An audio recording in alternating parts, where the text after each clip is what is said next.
Hebrews chapter 13 verse 14. హెబ్రీయులకు రాసిన పత్రిక 13వ అధ్యాయం 14వ వచనం. Hebrews chapter 13 verse 14. హెబ్రీయులకు రాసిన పత్రిక 13:14.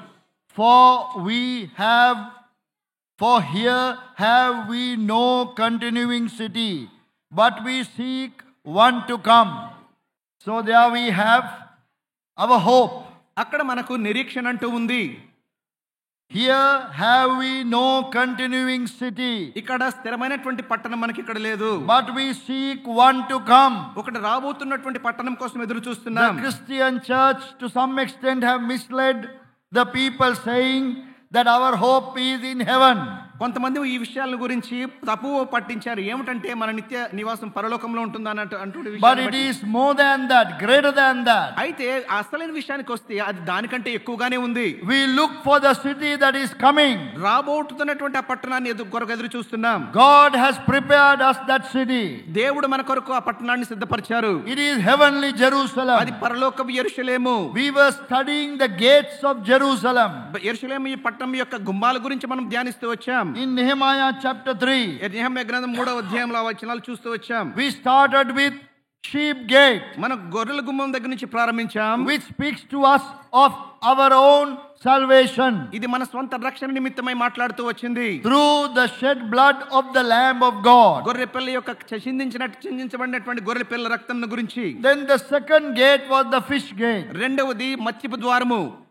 God, the Lord Jesus has promised us to make us fishers of men. దేవుడు మనకు వాగ్దానం చేసింది ఏంటంటే మనుషుల పట్టు జారులుగా మిమ్మల్ని చేస్తాననేటువంటి మాట.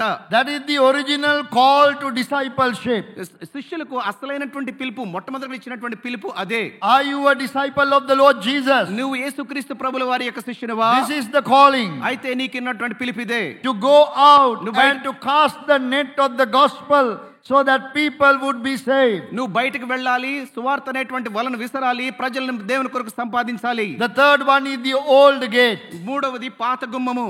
That teaches us to choose the old paths of life, righteousness. మన నీతి అనేటువంటి పాత మార్గము అనేటువంటిది మనం తెలుసుకుంటూ రావాలి. Number 4 is the gate of Ephraim. ఎఫ్రాయిము ద్వారము నాలుగవది. Ephraim speaks to us of fruit bearing. ఫలము ఫలించుట అనేటువంటి విషయాన్ని గురించి తెలియజేస్తుంది ఎఫ్రాయిము ద్వారము. In all our lives, God wants us to bear fruit. మనందరి జీవితాలలో దేవుడు ఏం ఆశపడుతున్నారంటే మనం ఆయన కొరకు ఫలం ఫలించాలనేటువంటి ఆశకాన్ని కలిగి ఉన్నారు. Fruit of character. అంటే మన గుణం గురించినటువంటి ఫలము. Whose character is that? అది ఎవరి స్వభావం లేకపోతే ఎవరి గుణగణం అది? Fruit of righteousness which are by Jesus Christ. Philippians 1:11. 1:11 ఫిలిప్పీయులకు రాసిన పత్రిక ప్రకారం అది యేసుక్రీస్తు ప్రభుల వారు ఫలించినటువంటి ఫలం అది. Fruit of the Spirit, Galatians 5:22. గలతీయులకు రాసిన పత్రిక 5:22లో చూస్తే అది ఆత్మ ఫలము. Then we come to number 5. తర్వాత 5వ గుమ్మం వైపుకు వస్తాం. In verse 13 please. 13వ అధ్యాయం అండి. Nehemiah chapter 3 and verse 13. Nehemiah గ్రంథం 3:13. There we have the valley gate. అక్కడ ఒక లోయ గుమ్మం మనం చూస్తాం. Valley gate speaks to us of humbling experience.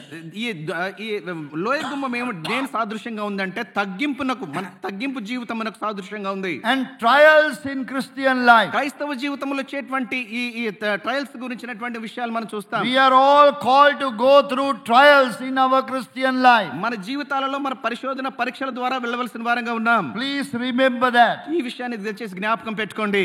Valley, the Bible speaks to us of different valleys. బైబిల్లో అనేకమైన లోయల గురించి మాట్లాడినట్టుగా మనం చూస్తాం. It's always about trials and humbling experience. మన జీవితాలలో వచ్చేటువంటి పరిశోధనలు, పరీక్షలు, అలాంటి అనుభవాలు. Psalm 84 verse 6, valley of weeping, valley of Becca. దుఃఖము లోయ, తర్వాత వ్యాలీ ఆఫ్ Becca. బాకాలోయ. కీర్తన 84:6లో మనం చూస్తాం ఆ మాటను. We are all called to go through that valley. మనమందరం కూడా ఆ లోయ గుండా వెళ్ళవలసినటువంటి వారము. Then can you remember in Psalm 23, valley of the shadow of death? ఈ గాఢాంధకారపు లోయ, మరణపు లోయ గురించి మనం చూస్తాం కదా కీర్తన 23లో. So it is not an easy experience. అది సామాన్యమైనటువంటి అనుభవం కాదండి. But remember that will prepare us for that celestial city. ఆ పునాదులు గల ఆ పట్టణానికి మనల్ని అది సిద్ధపరుస్తూ వస్తుంది. Suffering will come our way. ఎవరో దానికి అడ్డంగా వస్తా ఉంటారు. We have to face humiliation. మనం అవమానాలు భరిస్తూ రావాలి. Our king is in rejection. మన పరిస్థితులన్నీ కూడా వాటికి వ్యతిరేకంగాను తృణీకారంగా ఉంటూ ఉంటాయి. We will also be rejected. మనం కూడా తృణీకరింపబడుతూ వస్తాం. But we have to go to him bearing his reproach. ఆయన అవమానమును మనం భరిస్తూ ముందుకు సాగవలసిన వారంగా ఉన్నాం. So let us remember the valley gate. ఈ లోయ గుమ్మను మనం జ్ఞాపకం చేసుకుంటాం. After the valley gate is the dung gate. తర్వాత పెంట గుమ్మమును చూస్తాం. లోయ గుమ్మం తర్వాత పెంట గుమ్మం. Dung gate is verse 13, Nehemiah 3:13 again. ఆ వచ్చిన నెహెమ్యా గ్రంథం 3:13లో మనం చూస్తాం పెంట గుమ్మము. Through which all the refuse from the city was removed through that gate. అవసరమైనటువంటి పదార్థాలన్నీ కూడా ఆ గుమ్మం ద్వారా బయటకు తీసుకుని వెళ్ళబడతాయి. Garbage gate, through that gate all the garbage was removed. ఈ చెత్త అంతా కూడా చెత్త చెదారం ఏదైతే పేర్చుకోబడి ఉందో అదంతా కూడా ఆ ద్వారం నుంచి బయటకు తీసుకెళ్ళబడుతుంది. Can you remember in the English language when we read about the dung gate, the word dung, another verse you must get into your mind, which the words of Paul the apostle. అపోస్తలుడైన పౌలు అన్నటువంటి మాట dung అనేటువంటి పెంట అనేటువంటి మాట ఏ సందర్భాన అన్నారో మనందరికీ తెలుసు కదా. In which book is that? ఎక్కడ ఏ పుస్తకంలో ఉంది? In the book of Philippians. ఫిలిప్పీయులు రాసిన పత్రికలో ఆ మాటను చూస్తాం. Chapter 3. 3వ అధ్యాయం. Let me read it. చదువుతానండి. Yea, doubtless I count all things but loss for the excellency of the knowledge of Jesus Christ my Lord, for whom I have suffered the loss of all things, and do count them but dung. ఫిలిప్పీయులు రాసిన There are many things that are highly esteemed before the eyes of man. మానవుని దృష్టిలో అనేకమైనటువంటివి ఎంతో విలువ కలిగినటువంటివి ఆయన దృష్టిలో ఉన్నాయి. Paul had all the qualifications. పౌలుకు అన్ని రకాల అర్హతలు ఉన్నాయి. His achievements, what he has achieved, ఆయన ఏమైతే సాధించాడో సంపాదించుకున్నాడో, religious piety and upbringing, ఆయన మతపరంగా ఎంతో పవిత్రంగా ఆయన పెంచబడుతూ పైకి వస్తూ వచ్చాడు. He said, I have counted them all but dung. I consider them as dung. Refuse, no use. వాటన్నిటిని బట్టి ఆయన ఏమంటున్నారంటే ఇవన్నీ నాకు పెంటతో సమానం, నాకు అవేమి ప్రయోజనకరంగా లేవు అనేటువంటి విషయాన్ని గ్రహించి మాట్లాడాడు. Please think about your life. నీ జీవితాన్ని గురించి నువ్వు ఆలోచించు. We say we are born again. మనం అంటాం మనం రక్షణ పొందామంటాం. We say we are believers. మేము విశ్వాసులు అండి అంటాం. But still hidden inside our heart, అయితే మన హృదయాల్లో దాచబడి ఉందేంటో తెలుసా? we think of some religious qualification we have. మన మతపరమైనటువంటి ఏదో అర్హతను మనం మనసులో పెట్టుకొని ఉంటాం. Sometimes our own caste or our own language, our own country, something to do with this earth. మన దేశం గాని మన భాష గాని మన కులం గాని అలాంటివి చాలా ఉండవచ్చు. We take pride in that. దానిని బట్టి మనం గర్విస్తూ వస్తాం. Dear brothers and sisters, ప్రియమైనటువంటి సహోదరుడా సహోదరి, Paul said, I consider all these things but dung. వాటన్నిటిని కూడా పౌలు ఏమంటున్నాడో తెలుసా? వాటన్నిటిని పెంటతో సమానంగా ఎంచుకుంటున్నాను. When it comes to eternal life, there is no value. అయితే అది నిత్యత్వానికి నిత్య జీవానికి పోల్చి చూస్తే అవి విలువైనటువంటివి ఏమీ కావు. Our earthly qualifications are good. మనకు లోకరీతిగా ఉన్నటువంటి అర్హతలన్నీ మంచివే, ఉండటం మంచిదే. We come from good culture. మనం మంచి సాంప్రదాయాల నుంచి వచ్చినటువంటి వారం. We love our languages. మన భాషను అంటే మన బాగా ప్రాణం. But remember, when it comes to eternal life, అయితే నిత్య జీవాని విషయానికి వచ్చినప్పటికీ, and to inherit all the things of God, కూడా స్వతంత్రించుకునే సమయం వచ్చేటప్పటికి, and the heavenly city, మన పరలోక పట్టణం గురించి విషయానికి there వచ్చినప్పటికి is no value in those things. వాటితో పోల్చి చూస్తే ఇవేవి వెలగలేటువంటివి కావు. So the dung gate speaks to us of those. ఈ విషయాలన్నీ కూడా పెంట గుమ్మం మనకు తెలియజేస్తా What వస్తుంది. is the next gate? తర్వాత వచ్చేటువంటి గుమ్మం ఏమిటండి? Fountain gate. దార గుమ్మము. Please look at verse 15. 15వ వచనం చూస్తామండి. Fountain gate. దార గుమ్మము. Maybe that this fountain gate provided access to a spring, maybe, or a fountain. ఈ విధంగా చూడొచ్చు. ఆ దారగం దేనికి సాదృశ్యంగా ఉందంటే దార లేకపోతే నీటి ప్రవాహానికి సాదృశ్యంగా ఉంది. Water was bubbling out from the earth. అక్కడ నీరు ఉబుకుతూ ఉంది, లేకపోతే నీరు కింద నుంచి పైకి వస్తా ఉంది. This is a reminder to us of the Holy Spirit working in our life. మన జీవితాలలో ఆత్మదేవుడు చేసేటువంటి కార్యాన్ని మనం గుర్తు చేసుకుంటూ ఉన్నాం. Fountains of living water. ఏ విధంగా ఈ జీవజలం మనం పొందగలం? Rivers of living water. జీవ నదులను గురించి మనం తెలుసుకున్నాం. The fountain gate is such an important one. ఈ దారగుమ్మం అనేటువంటిది అంత ప్రాముఖ్యమైనటువంటిది. We need to do a good study of that, but later as you read the scriptures, try to do a study. లేఖన భాగాలు చదువుతూ వస్తున్నప్పుడు వాటిని గురించి చాలా బాగా ధ్యానిస్తూ రావాలి మనం. John 7:38. యోహాను సువార్త 7:13. John 7:38. He that believeth on me, as the scripture hath said, out of his belly shall flow rivers of living water. A fountain of living water. ఇక్కడ చూస్తాం మనం ఉబికేటువంటి ఊటను మనం చూస్తూ వస్తాం. But he spake of the Spirit. అయితే మనం ఆత్మను గురించి మాట్లాడతాం. నా యందు, so it is not my interpretation. ఇది నేను చెప్పినటువంటి అర్థం కాదండి. The Holy Spirit himself is interpreting that. ఇది ఆత్మదేవుడు తనంతట తానే ఈ విషయాన్ని మనకు తెలియజేస్తూ వస్తున్నారు. The Spirit of God must freely work in us. ఆత్మదేవుడు మనలో పని చేస్తూ కార్యం పూర్తి చేస్తూ రావాలి. How can we hear the voice of God without the Spirit of God? ఆత్మదేవుని లేని పక్షంలో దేవుని స్వరాన్ని ఏ విధంగా వినగలం? Please don't be afraid to talk about the Spirit of God. ఆత్మదేవుని గురించి మాట్లాడేటువంటి సందర్భాలలో సమయాల్లో భయపడొద్దండి. Don't be afraid to think about the Spirit of God. ఆత్మదేవుని గురించి ఆలోచించేటువంటి విషయాలను బట్టి కూడా మీరు భయపడవద్దు.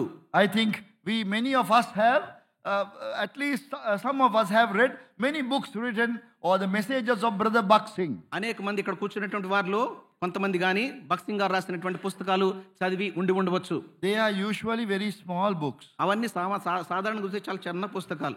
But have you seen the book on the Holy Spirit? ఆత్మదేవుడు అనేటువంటి పరిశుద్ధాత్మ దేవుడు అనేటువంటి పుస్తకాన్ని ఎప్పుడన్నా మీరు చూసారా? ఆయన రాసినటువంటిది. That is the biggest one. అది ఉన్న వాటిలో అన్నిటికంటే పెద్దదంట. Quite thick. కష్టాల మందంగా ఉన్నటువంటి పుస్తకం. We all need to study. అది మనందరం కూడా చదవాలి. About the work of the Spirit of God. ఆత్మదేవుడు చేసేటువంటి కార్యాలను మనం తెలుసుకుంటూ రావాలి. 7 names given to the Spirit of God in the Bible. బైబిల్లో ఇవ్వబడినటువంటి 7 నామాలు, ఆత్మదేవునికి అనుగ్రహింపబడినటువంటి 7 పేర్లను మనం తెలుసుకుంటూ రావాలి. 7-fold inward working of the Spirit of God in the believer's life. ఒక విశ్వాసి జీవితంలో ఆత్మదేవుడు చేసేటువంటి 7 కార్యములు ఏంటో మనం ధ్యానిస్తూ రావాలి. 7-fold outward working of the Spirit of God in a believer's life. ఒక విశ్వాసి జీవితంలో బాహ్యంగా ఆత్మదేవుడు చేసేటువంటి 7 కార్యాలు మనం తెలుసుకుంటూ రావాలి. 7-fold ministry of the Holy Spirit of God in the life of the Lord Jesus. యేసుక్రీస్తు ప్రభుల వారి జీవితంలో ఆత్మదేవుడు చేసినటువంటి 7 రకాలైనటువంటి పరిచర్యాపూర్వకమైనటువంటి కార్యాలు ఏమిటో మనం తెలుసుకుంటూ రావాలి. All these things are explained in those messages by Brother Buxing. ఈ వర్తమానాలన్నీ కూడా బక్సింగ్ గారు రాసినటువంటి ఆ పుస్తకంలో వివరించబడ్డాయి. If you can get hold of that book, please read through that book. దయచేసి మీకు ఆ పుస్తకం దొరికినట్లయితే, దయచేసి ఇంటర్నెట్ లో ఉందనుకుంటాను, దయచేసి వాటిని చదవండి. This fountain gate is so important. ఈ ద్వారగుమ్మం అనేటువంటిది ఎంతో ప్రాముఖ్యమైనటువంటిది. Many Christians now, modern day, our generation have misunderstood the ministry of the Holy Spirit. మన తరం అయినటువంటి వారు ఆత్మదేవుని విషయాల గురించి అన్నిటి కూడా అపార్థాలు లేకపోతే అపోహల్లో సరిగా అర్థం చేసుకున్నటువంటి పరిస్థితులు ఉన్నారు. He is a person, he is God. ఆయన వ్యక్తి, ఆయన దేవుడు. He is in us. ఆయన మనలో ఉన్నారు. He is working in and through us. ఆయన మన ద్వారా పనిచేస్తూ ఉన్నారు. How we can be filled with the Spirit of God? ఏ విధంగా మనం ఆత్మదేవుని చేత నింపబడగలము? By submitting ourselves to his authority, his power. ఆయన అధికారానికి, ఆయన శక్తికి మనం ఎప్పుడైతే అప్పచెప్పుకుంటామో అప్పుడు ఆయన మనలో పనిచేస్తూ వస్తారు. Then we go to number 8. తర్వాత మనం 8వ అంశానికి వెళ్తాం. Water gate. గుమ్మము. Verse 26. Water gate. 26వ వచనం అండి. The water in the scriptures refers to the word of God. నీటి గుమ్మం దేనికి సాదృశ్యంగా ఉందంటే దేవుని వాక్యానికి సాదృశ్యంగా ఉంది. This gate was leading to Gihon Springs. ఇది ఆ నీటి ఊటల వైపు, నది వైపు నడిపిస్తున్నటువంటి ద్వారం ఇది. Washing by the word, washing by water, the word of God. ఉదక స్నానం అంటే నీటి ద్వారా చేసే శుద్ధీకరించబడటం అనేటువంటి. Ephesians 5:26. ఎఫెసీయులకు రాసిన పత్రిక 5:26. This is very very special. You must read very carefully these verses. ఇవన్నీ చాలా ప్రత్యేకమైన వచనాలండి, మీరు జాగ్రత్తగా చదవాలి. అది కళంకమైనను ముడత అయినను అట్టిది మరి ఏదైనను లేక పరిశుద్ధమైనది గాను. Regarding water gate in verse 26, 3:26. 3:26 అండి. In నెహెమ్యా గ్రంథం 3:26. That gate we don't find the word repair. Nothing to repair there. అక్కడ మరమ్మత్తు లేకపోతే రిపేర్ అనేటువంటిది ఏమీ లేదు అక్కడ. Other gates, వేరే గుమ్మాల విషయంలో the scripture record that he repaired the gate and put the locks and everything, they fixed it. But this gate, there is no repair. ఆ వేరే గుమ్మాల గురించి మనం చూస్తాం కదా, నెహెమ్యా ఏం చేశాడంట, మరమ్మతు చేశాడు, వాటిని తిరిగి కట్టాడు, అన్ని ఆ విషయాన్ని చూస్తాం కదా. ఆ విషయం మనకి ఇక్కడ ఉండదు. తాళాలు బిగించాడు, అవన్నీ పెట్టి చూసాం కదా, ఇలాంటివి ఇక్కడ ఉండవు. It represents the word of God. అది ఏం తెలియజేస్తా ఉందంటే దేవుని వాక్యం తెలియజేస్తా ఉంది. There are many mysterious things are in the scriptures. You must read carefully and pick them up. చాలా జాగ్రత్తగా మర్మంతో కూడినటువంటి విషయాలు అనేకమైనటువంటివి ఉన్నాయి. అవన్నీ కూడా మర్మంతో కూడినవి కాబట్టి మనం చాలా జాగ్రత్తగా చదువుతూ రావాలి. Is the horse gate. తర్వాత గుర్రపు గుమ్మము. Horse speaks to us of warfare. ఈ గుర్రం దేనికి సాదృశ్యంగా ఉందంటే యుద్ధానికి సాదృశ్యంగా ఉంది. Victoriously going forward. విజయవంతంగా ముందుకు సాగేటువంటిది. That is in Nehemiah chapter 3 verse 28. Nehemiah గ్రంథం 3:28లో మనం చూస్తాం ఆ విషయం. And this was near king's stable. అది రాజు యొక్క కోట దగ్గర శాలలో ఉంటా ఉంది, గుర్రం శాలలో. Speaks to us of spiritual warfare. అది ఆత్మీయ యుద్ధాన్ని గురించి మనకు తెలియజేస్తా ఉంది. That's another subject that has been misunderstood by the believers. ఈ ఒక అంశం అనేక విశ్వాసుల ద్వారా చాలా అపార్థానికి గురైనటువంటి అంశం. Our fight was fought by the Lord Jesus. He got the victory. మన యుద్ధము యేసుక్రీస్తు ప్రభులు వారు చేశారు, ఆయన దానిని బట్టి విజయాన్ని కూడా సాధించారు. When the Bible says we wrestle against the principalities and powers, it doesn't mean that like skin to skin that we wrestle with somebody. మన యుద్ధోపకరణం ధరించి మనం ఉన్నటువంటి శక్తులతో పోరాడుతున్నాం అంటే దాని అర్థం ఏమిటంటే వ్యక్తులు ఇద్దరు కలిసి కొట్టుకోవటం అనేది కాదు. That we stand against the enemy who is defeated and we do not give him room in our lives. ఇంతకు ముందే ఓడించబడేటువంటి శత్రువు ఆయన ముందు నిలబడి ఆయనకి ఏ స్థానం లేకుండా ఉండేటువంటి స్థానంలో ఉండటమే ఆ యుద్ధం. Number 10 is the east gate. 10వది తూర్పు గుమ్మం. That is in verse 29. 29వ వచనం. That takes us to the hope of the coming of the Lord Jesus. అది దేనికి సాదృశ్యంగా ఉంటుందంటే యేసుక్రీస్తు ప్రభువారు తిరిగి వస్తున్నారు అనేటువంటి నిరీక్షణతో కూడినటువంటి అంశాన్ని తెలియజేసేది ఆ గుమ్మం. Book of Zechariah chapter 14 verse 4 speaks to us about the mountain, the Mount of Olives, which is on the eastern side of Jerusalem. యెరూషలేముకి తూర్పు వైపుగా ఉన్నటువంటి విషయాన్ని తెలియజేస్తూ వస్తుంది జకర్యా గ్రంథం 14:4లో. So now these gates, when you study them carefully and at length, they lead us to actually victorious Christian living. ఈ విషయాన్ని ధ్యానించి మనం ముందుకు సాగుతున్నప్పుడు ఏం జరుగుతుందో తెలుసా? క్రైస్తవ జీవితంలో విజయవంతమైనటువంటి జీవితం జీవించడానికి సాధ్యపడేటువంటి And it విషయం. leads us to the hope of the Lord Jesus coming. దీన్ని బట్టి మనకు తెలియజేసేది మనకు ఒక నిరీక్షణ ఉంటుంది, యేసుక్రీస్తు ప్రభులు వారు తిరిగి వస్తున్నారు అనేటువంటి విషయం. Then in verse 31, 31వ వచనంలో మనం చూస్తాం, we have this word mifkad. మిఫ్కాదు గుమ్మము. That is inspection. అది అంటే దాని తనిఖీ చేసేటువంటిది. That is where the king will stand to inspect the armies that are coming back victoriously. విజయవంతంగా యుద్ధం చేసి సైన్యం తిరిగి వచ్చేటప్పుడు వారి వైపు చూస్తూ నిలబడేటువంటి సంఘటనే ఆ గుమ్మమే ఆ మిఫ్కాదు గుమ్మం అంటే. Christian, awake! క్రైస్తవులు మెలకుగా ఉండాలి. We are going to be rewarded for what we are doing. మనం ఏదైతే చేస్తున్నామో దానికి బహుమానం పొందటానికి మనం ఎదురు చూస్తున్నాం. 2 Corinthians 5:10, we will stand before the judgment seat of Christ. దేవుని యొక్క తీర్పు ఆయన సింహాసనం ముందు మనం నిలబడబోతా ఉన్నాం. కొరింథీయుల రాసిన పత్రిక 15:10 ప్రకారం. There are 12 rewards that are listed in the book of Revelation chapter 2 and chapter 3.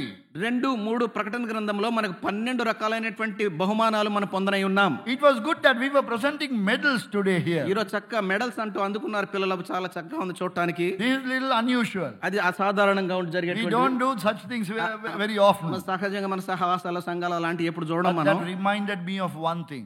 నాకు ఒక విషయాన్ని జ్ఞాపకం వచ్చింది దాన్ని That is బట్టి. going to be this rewarding. Reward. There's going to be this rewarding. ఈ బహుమానాలు ఇచ్చేటువంటి కార్యం మనం భవిష్యత్తులో చూస్తాం పరలోకంలో. On the stage of the universe. ఆ ప్రపంచం లేకపోతే ఈ ప్రపంచం అంతటి ఎదుట ఉన్నటువంటి ఆ స్టేజ్ మీద జరిగేటువంటి కార్యక్రమం. Names are going to be called. ఆ పేర్లు కూడా పిలువబడతాయంట. Now unto him who is able to keep us from falling and present us faultless. We are going to be presented one by one. మనం తొట్టిల్లకుండా కాపాడుటకు నిర్దోషులుగా ఆయన సింహాసనం మీద నిలబెట్టుటకు సామర్థ్యమైనటువంటి దేవుని ద్వారా పేర్లు పెట్టి పిలువబడి అక్కడ నిలబెట్టబడబోతున్నాం. ఎందుకంటే నిర్దోషంగా నిలబెట్టబోతా ఉన్నాడు దేవుడు మనల్ని తండ్రి ఎదుట. A poor kind of representation is in the words of the hymn writer. We find when the roll is called up yonder, I'll be there. What is more than roll is called up? It is rewarding. You are called up to be given rewards. ఇది ఒక చిన్నగా అర్థం చేసుకోవాలంటే మనకి ఇంగ్లీష్లో పాట ఉంది కదా, when the roll is called up yonder I'll be there అని. ఆ విధంగా roll is not called, roll అనేది పిలువబడదు కానీ మన పేర్లు అంటూ పిలువబడతాయి. ఆ విధంగా మనకు బహుమానాలు అంటూ ఇవ్వబడుతూ వస్తాయి. We have so much of instruction regarding this and warnings given regarding this.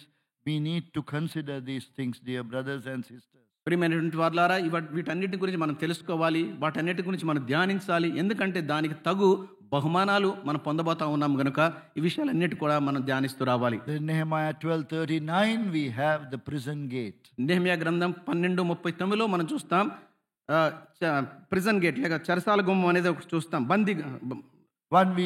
Actually we could say two prisons. రెండు బందీ గృహాలు చూస్తాం. One is a blessed experience. ఒకటి ఆశీర్వాదకరమైనటువంటి అనుభవం. That to be captivated and captives of the Lord Jesus. మనం దేవుని చేత పట్టబడినటువంటి వారం. He led the captivity captive and gave gifts to men. ఆయన బందీగా ఉన్నటువంటి వారిని ఆయన విడుదల చేశారనేటువంటి విషయాన్ని మనం చూస్తాం. It is good to be in that band of people. ఎవరైతే పట్టబడ్డారో దేవుని చేత వారి మధ్య ఆ గుంపులో ఉండటం అనేటువంటి శ్రేష్టకరమైనటువంటిది. That forever with the Lord. అది నిత్యము ప్రభుతో ఉండేటువంటి అనుభవం. In the city of God. ఆయన దేవుని యొక్క పట్టణంలో. But by the side we also must remember that there is a prison which is so terrible. Prison that people will never come out of, and it is a place of suffering which is named as the lake of fire. ఇంకొక బందీ గృహం ఉందండి, అక్కడికి కానీ వెళ్ళారంటే తిరిగి వెనక్కి రావటం అనేది కుదరదు. అదేంటో తెలుసా? అగ్నిగుండం, గంధకములతో మండేటువంటి అగ్నిగుండం అది. Are you a prisoner of the Lord Jesus? నీవు యేసుక్రీస్తు ప్రభుల వారి యొక్క బందీవా? You need to be one. అయితే ఒకవేళ కానట్లయితే ఒకడుగా అవ్వాలి. To become a prisoner of the lake of fire is eternal calamity, that is. అది నరకం విషయం కనుక చూస్తే, గంధకాలతో మండేటువంటి ఆ నరకం విషయం చూస్తే ఎంతో భయంకరమైనటువంటి నిత్యత్వంలో ఉండేటువంటి దురదృష్టకరం. So we have escaped that. అయితే మనం దాని నుంచి తప్పించబడ్డాం. And that is why we are so thankful to God. అందుకని దేవునికి మనం కృతజ్ఞులమై ఉన్నాం. This is very real. అది నిజమైనటువంటి విషయం. That is why we fall down and worship Him. అందుకని మనం సాగిలబడి ఆయనను ఆరాధిస్తూ వస్తాం. So dear brothers and sisters, కనుక ప్రియమైనటువంటి సహోదరుడా సహోదరి, let us prepare ourselves for that city. ఆ పట్టణం కొరకు నీవు నేను సిద్ధపడతాం. We have no continuing city here. We look for the city to come. మనకు ఇక్కడ నిత్యము కొనసాగేటువంటి పట్టణం ఇక్కడైతే లేదు కానీ మనం ఏ పట్టణం అయితే నిత్యం కొనసాగుతుందో ఆ పట్టణం కొరకు, పునాదులు గల ఆ పట్టణం కొరకు మనం ఎదురు చూస్తాం. He looked for a city which hath foundations, whose maker and builder is God. దేనికి శిల్పియు నిర్మాణకుడు అయినటువంటి ప్రభువారు ఉన్నారో పునాదులు గల ఆ పట్టణాన్ని వైపు మనం ఎదురు చూస్తాం. Shall we pray? ప్రార్థన చేసుకుందాం.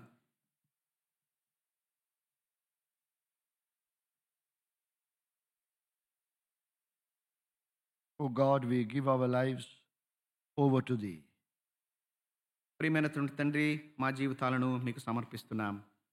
Help us, Lord, that we may come to the good of all what we have been hearing during these gatherings. ఈ కూడికల్లో ప్రభా శ్రేష్టమైనటువంటి ఏవేవైతే విన్నామో వాటి వైపుకు మమ్మల్ని నడిపించండి. Thy word may deeply work in us. మీ వాక్యము మా జీవితాలలో పనిచేయునుగాక. Lord, anyone is hardening their heart, ఎవరైనా ప్రభా హృదయాలను కఠినపరచుకుంటూ ఉంటున్నట్లయితే, or taking the things of God lightly, ఏవైతే దేవుని విషయాలన్నీ కూడా తేలికగా తీసుకుంటున్నారో, O God, we pray that Thou wouldst penetrate into their hearts and do that work of grace, Lord, that they may all enter into the joy of what Thou hast prepared. ప్రియమైనటువంటి తండ్రి, ఏవైతే మీరు వారి కొరకు సిద్ధపరుస్తూ వచ్చారో శ్రేష్టమైనటువంటివన్నీ కూడా ప్రభా వాటన్నిటిని వారి అనుభవాలుగా మీరు చేస్తూ రావాల్సిందిగా అడిగి వేడుకుంటున్నాం. Lord, our hearts are overflowing with gratitude for all what You have done during, Lord, this holy convocation. ప్రభా ఈ హోలీ కన్వకేషన్ ద్వారా మా పట్ల మీరు చేసినటువంటి కార్యాల నిమిత్తమై మా హృదయాలన్నీ కూడా ఉప్పొంగుతున్నాయి. Thou hast given us the victory. మీరు మాకు విజయాన్ని ఇచ్చారు. So we, Lord, give our lives over to Thee. ప్రభా అందు నిమిత్తమై మా హృదయాలను మా జీవితాలను మీకు అప్పచెప్తున్నాం. Have Thine own way, O Lord. మీ సొంత కార్యాన్ని మీరు చేస్తూ రండి ప్రభా. We pray with thanksgiving, giving Thee all the glory in the name of our loving Savior, the Lord Jesus Christ. వీటన్నిటిని కూడా యేసుక్రీస్తు ప్రభువు వారి నామములో అడిగి వేడుకుంటున్నాము తండ్రి. ఆమేన్. Now may the grace of the Lord Jesus Christ, and the love of God the Father and the continued presence and speaking and working of the blessed Holy Spirit rest and abide with each one of us this afternoon, throughout this day, and until the Lord Jesus Christ comes again. Amen. Amen. Gloria, Gloria.